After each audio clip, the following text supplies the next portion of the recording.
Welcome back, my friends. It's been too long. Today, I'd like to talk about the Asgardians and what they mean to me. As many of you may know, I was away for a long time.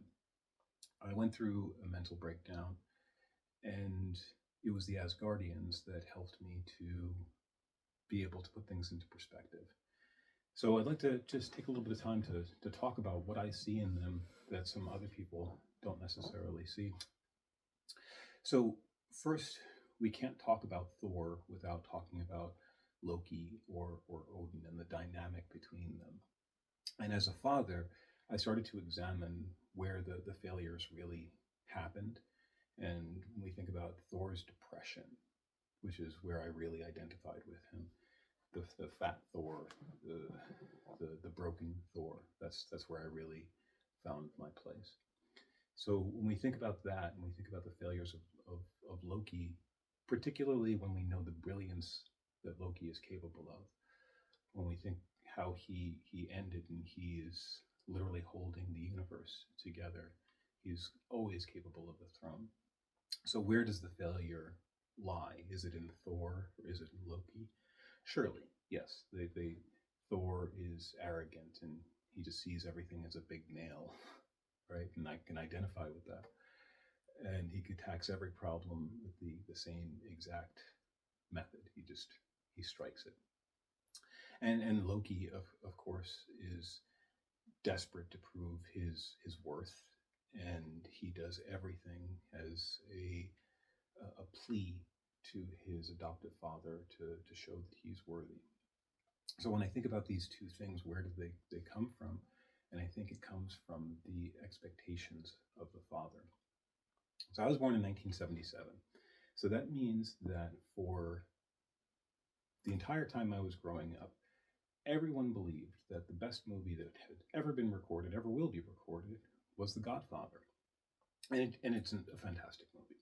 We think about how it starts. One of the opening scenes is this Godfather, his godson comes to him pleading and broken, and he grabs him, he smacks him in the face, and he says, Godfather, I don't know what to do. You could act like a man. And this was what we were told was the greatest mankind ideal. We were told that this masculinity is what it meant to be a man. You suppress all of your feelings, and that you push everything down in you that makes you human and makes you alive. So we relate that to Odin. So the mistakes of Odin's are hardly even mistakes; they're cosmic atrocities. He has caused more of the damage than any other singular figure that we can look at in the entire MCU.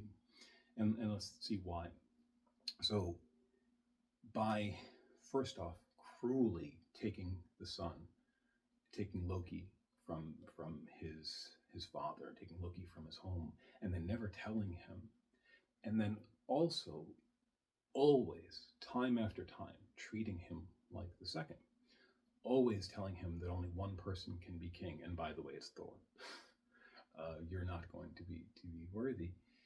That, of course, set up this conflict in Loki where he had to prove himself, and it was never going to be enough because all he desperately wanted was the love of a father who wasn't even his father. Right. So the horrible failure there in both the abduction and the deceit and in the choosing of the one over the other, clearly, publicly, right? Uh, so so it was very easy to see how Odin failed Loki and how he could have been a better father. Now look at Thor. Thor, his biggest problem is that he's arrogant and he's dumb. He's not actually unintelligent. He just doesn't think things through because all his life he's been told that he's special, that he's chosen, that he is the inheritor of the greatest throne in all of the nine realms. So he never questioned his actions until we see him in the MCU and we see him fail and we see him evolve as a character, which is where he grows beyond being just the king of Asgard. So my my my question is, what if it had been different? What if instead of treating them this way, if the God of wisdom, the All-Father, had come to them with empathy and love and respect? What then? What if he thought that Loki were worthy? How might the universe shift if the story a father told his son were just a little bit different? So that's why I invite you to think about, what if the stories from the father were a little bit better? Thank you for joining me, my friends. As always, respect yourself.